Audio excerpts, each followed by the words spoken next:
Ma fille, elle a commencé à fuguer. Quand je l'appelle, elle répond plus, son numéro de téléphone ne fonctionne plus. J'ai peur qu'il lui soit arrivé quelque chose, je m'inquiète. Je commence à fouiller sa boîte mail et à tomber après sur ses premières annonces de publicité d'escorting. Elle m'explique qu'elle est en couple avec son proxénète et son bourreau, mais qu'il la frappe, qu'elle est pleine de bleus, qu'elle est séquestrée. Que je commence à me faire passer pour un client. Et c'est le début de la guerre, entre guillemets. Je m'appelle Jennifer et j'ai survécu à mon combat de maman visant à sauver ma fille de la prostitution des mineurs. J'ai eu Assia, j'avais 16 ans, j'étais moi-même placée. Quand j'ai été majeure, c'était la fin de la prise en charge, mais j'étais pas parée en fait pour affronter la vie d'après. Elle, on l'a mise en famille d'accueil et moi, on m'a laissée à la dérive. En 2018-2019, elle part en colonie de vacances où elle rencontre Brice qui deviendra son proxénète et son bourreau. À l'issue de la colonie, lui va rentrer chez sa mère.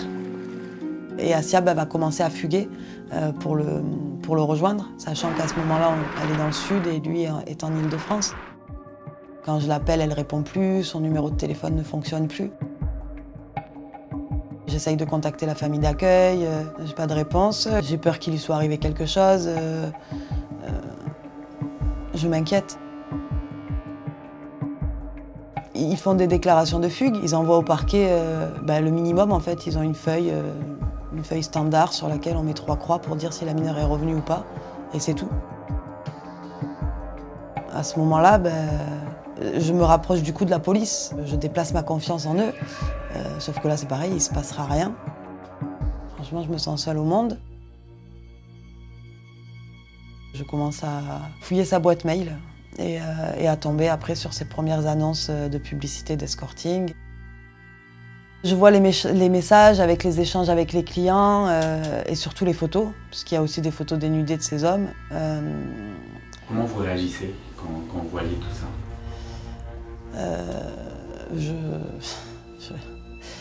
Ouais. Faut que je le dise encore, putain. Pardon. C'était l'angoisse. J'utilise les annonces de ma fille. Je commence à me faire passer pour un client. La première fois, je la localise sur Montreux-Foltion, c'est sur un appart-hôtel. Du coup, je vais directement là-bas. Je vais voir le réceptionniste, je demande où est ma fille, enfin, je lui montre des photos, j'essaye de savoir quelle chambre c'est. Il ne me donnera pas de réponse. Donc je me déplace au commissariat, je leur déclare le nom de ma fille, la disparition inquiétante, le début de procédure de prostitution. Je leur demande de se déplacer. Je leur affirme qu'elle est ici. Ils me disent que c'est pas sûr qu'elle soit dedans. Leurs questions, c'est plutôt des commentaires désobligeants, comme quoi sur la photo de l'annonce tarifée, elle n'est pas enchaînée, donc qu'elle a l'air d'être largement consentante, quoi. Puis dans tous les cas, ma fille, elle a moins de 15 ans à ce moment-là. C'est un bébé et elle est victime. Mais non, il ne se passera rien. J'écris au juge des enfants, mais aucune mesure n'est prise. À ce moment-là, je me retrouve seule parce que mon entourage, eux, ne comprennent pas que je ne lâche pas l'affaire. Je contacte des amis de Brice. Elle m'explique qu'elle est en couple avec, mais qu'il la frappe, qu'elle est pleine de bleus, qu'elle est séquestrée. Des fois, je craquais les snaps des uns et des autres. J'obtenais tout ça par des voies plus que non officielles. Il était super malin. Par exemple, Telegram, c'est là où il écrivait le plus. Parce que Telegram, on peut effacer la conversation entière des deux côtés. Et à cette issue, entre 8 et 9 mois à peu près, c'est là où je commence à recevoir des messages d'Assia avec un numéro qui n'était pas le sien avant, avec juste des simples mamans, point d'interrogation. Donc je comprends que c'est elle. J'en peux plus.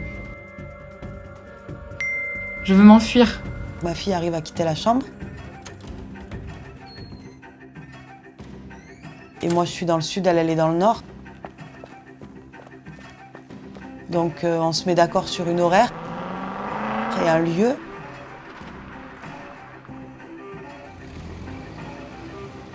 Et du coup, il y a quelqu'un que je ne connais même pas qui va venir à cet endroit-là, à l'heure prévue, récupérer ma fille. Donc ça se passe, Assia monte dans ce véhicule et en fait au moment où j'arrive, elle est plus là. Elle a renvoyé des messages à Brice et il est venu la chercher en fait. Donc elle va repartir une deuxième fois. Je vais encore venir la chercher. Cette fois-ci, je la trouve, elle est sur place, je la récupère. Quand je la vois sortir de la voiture, je la reconnais pas. Elle ressemble plus du tout à ma fille d'il y a 1 an. Elle sent vraiment mauvais. Elle a des bleus, elle a un cocard. Je la prends quand même dans mes bras. Je suis contente qu'elle soit là. Mais j'ai ce sentiment que tout est fini, puisqu'elle est là et que je suis là. Je la ramène avec moi à Toulouse. Elle reste dans son lit tout le temps. J'en comprends qu'à part le lit, elle n'a pas dû connaître grand-chose ces derniers temps. On fait des expertises psychologiques, des examens physiques. Elle prend quand même le temps d'aller mieux au niveau de la santé. Et malgré tout, à l'issue de ces 2 mois, elle se remet à échanger avec Brice. Mais ça, je ne le sais pas à ce moment-là. Va arriver la fois où elle sort toute seule, en fait. Et je me rends compte que dans sa chambre, il n'y a plus de vêtements, il n'y a plus de maquillage. Donc je comprends là qu'elle est partie. Je la cherche, j'essaye de l'appeler, elle répond plus aux appels. J'en viens à me tourner vers des gens en qui Assia a confiance. Dans sa petite enfance, Assia elle a été placée en famille d'accueil. Émotionnellement, pour Assia, de toute façon, Christine est sa 2e maman. Donc, c'est pourquoi je la contacte. Donc elle me préviendra qu'Assia va bien prendre le train. Et du coup, je la retrouve à ce moment-là enceinte de 5 mois. Et elle repartira pas. On recrée un lien par sa santé et par sa maternité. En mars 2021, Brice, le proxénète d'Assia, son pseudo petit copain, est mis en détention provisoire et donc est incarcéré en prison.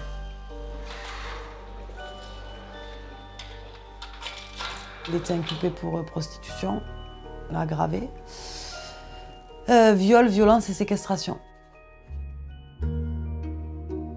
Et je me rends compte qu'en fin de compte, la sûreté départementale d'Argenteuil a très bien travaillé, puisque toutes les captures d'écran que je pouvais fournir, tout ce que j'ai pu amener un peu partout, a bien été répertorié dans un dossier, au moment où eux, ils ont pris la procédure en main. Le procès a lieu du 27 au 30 mars 2023. On était déjà rentrés dans la salle, et je le vois en fait. Je pense que je l'ai fusillé du regard. Il était dans une cage et j'avais envie d'être dans sa cage en tout cas. J'avais envie de rentrer dedans. Et en plus, il souriait, il a souri. Je l'ai regardé droit dans les yeux, il m'a souri. Il m'a souri, ça m'a mis la haine, mais une haine. Et il regardait ma fille avec le sourire. Le sourire. Ça a été affreux. Plus on avançait, plus elle a posé des mots. Elle a pu... Même le viol dans le jacuzzi, qui était pour elle la chose la plus dure à verbaliser, elle l'a fait. Alors elle a craqué à la barre, elle a eu des larmes, mais elle l'a fait. À ce moment-là, elle ne s'est pas mise dans le mutisme. Et au moment du verdict, on est toutes les deux, on s'est tenu fort la main. Et on entend la présidente sortir le premier... Les chefs d'inculpation, il y en avait 6 du coup. Le premier oui, le deuxième oui, le troisième oui. En fait, je crois qu'à chaque fois j'ai pleuré encore un peu plus fort. En ayant l'impression de m'enfoncer dans le sol, mais de soulagement en fait. Oui, oui. Et je me disais que ma fille était en train d'entendre ses oui en fait. Et ça vraiment c'était fort. Il est debout dans son box, il entend qu'il vient de prendre une réclusion de 12 ans. Il entend qu'il va être fiché à vie au fichier des délinquants sexuels. Il avait l'air de nous dire en plus à quel point c'était dur la prison, à quel point il était victime. C'est-à-dire que tu entends que pendant 10 ans, tu vas l'être encore. Mais tu souris. Enfin, moi, ça m'a surpris, vraiment. Et puis toute sa famille avait le sourire. Quand je vois ma fille, notre combat et ce que ça a apporté et la façon qu'elle a eu d'évoluer, son positionnement, je suis tellement fière d'elle en fait que que ça m'a donné encore plus la force et la détermination pour aller plus loin. Elle n'est pas guérie, elle n'est pas construite, mais je respecte sa temporalité, je suis là pour elle, elle sait que voilà, je suis toujours son filet de sécurité. Ça fait quoi d'être grand-mère? Oh, c'est magnifique, franchement. Et alors depuis qu'il dit mamie, mamie, alors là c'est trop beau. C'est la beauté et la douceur de ce calvaire en fait.